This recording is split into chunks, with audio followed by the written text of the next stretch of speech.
In this video, we will walk you through how to thread your Highland 1501 Breeze embroidery machine. Before we begin threading, we'll need to discuss how the spools are numbered on your thread rack. Starting on the right side of the thread rack, your spools are going to be numbered from back to front, meaning that in the back right corner, you'll have thread number 1, and then move forward to number 2, again to number 3, and then back to the back row to thread number 4, all the way over until you get to thread number 8 here in the middle.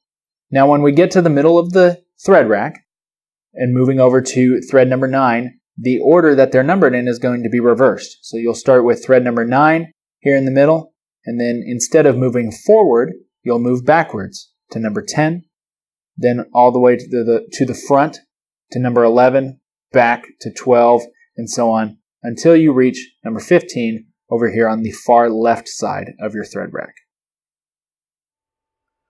Once you have found the spool for the needle that you are going to thread, we are going to begin threading our thread tree up above. In our case, we're going to be threading needle number 1. So I'm here at my first spool, and I'm going to take the end of my thread and feed it straight up above the spool where I'll find the first hole on my thread tree. The holes that you need to match up with are numbered based on the needle that they are assigned to. So we are going to look for number 1 as we move forward to the front of our machine. I'm going to bring the thread up through and keep moving forward until I'm through all the holes that say number 1 next to them. And once I reach my pre-tension knobs here on the front of my thread tree, I'm going to feed the thread in between the 2 metal discs that are at the bottom of my pre-tension knob. I don't want to wrap the thread around the knob. I simply just want to feed it in between the metal discs on the right hand side and then come down to my thread tubes. Once I'm at my thread tubes, I'm going to thread these using the tool that came with the toolbox in your machine. I'm going to pop out my thread tube at the bottom and then take the threading tool and feed it up through the tube until it pops out the top. Once it pokes out the top, I'm going to take the thread and feed it in the little hook. Give myself some slack on the other end to work with, and then simply pull the threading tool back through until it pops out the other side. Once my thread is out the other side of the tube, I'm going to feed the thread inside this hole and then pop my thread tube back into place. Once I finish threading my thread tubes, I'm going to grab the end of my thread and I'm going to place it underneath this silver clamp by lifting up on the right hand side of the clamp. I'll be able to feed the thread right under there. Next, I'll come to my sensor wheels where I'm going to start by threading those on the right hand side and then wrap the thread around one full time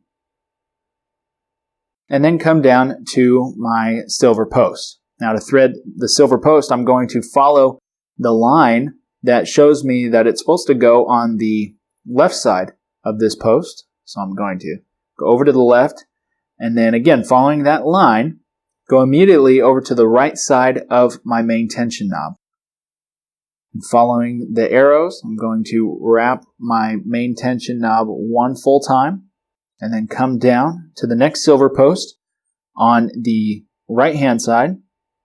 And then I'm going to go to the left hand side of the silver post down below. Once I do this, I have another silver clamp that I'm going to lift up on and feed the thread underneath.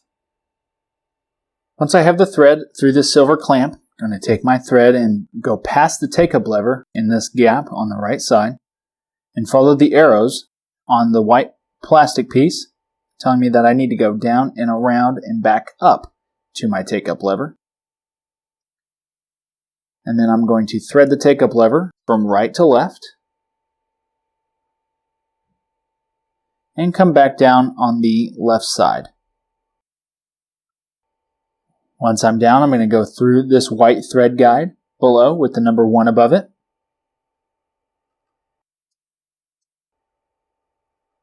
And that will bring me to our needle.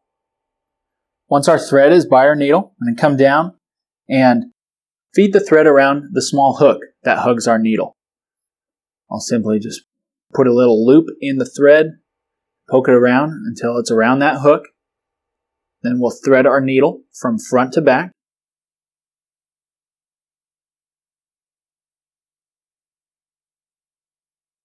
And then we'll come down and thread our presser foot from top to bottom.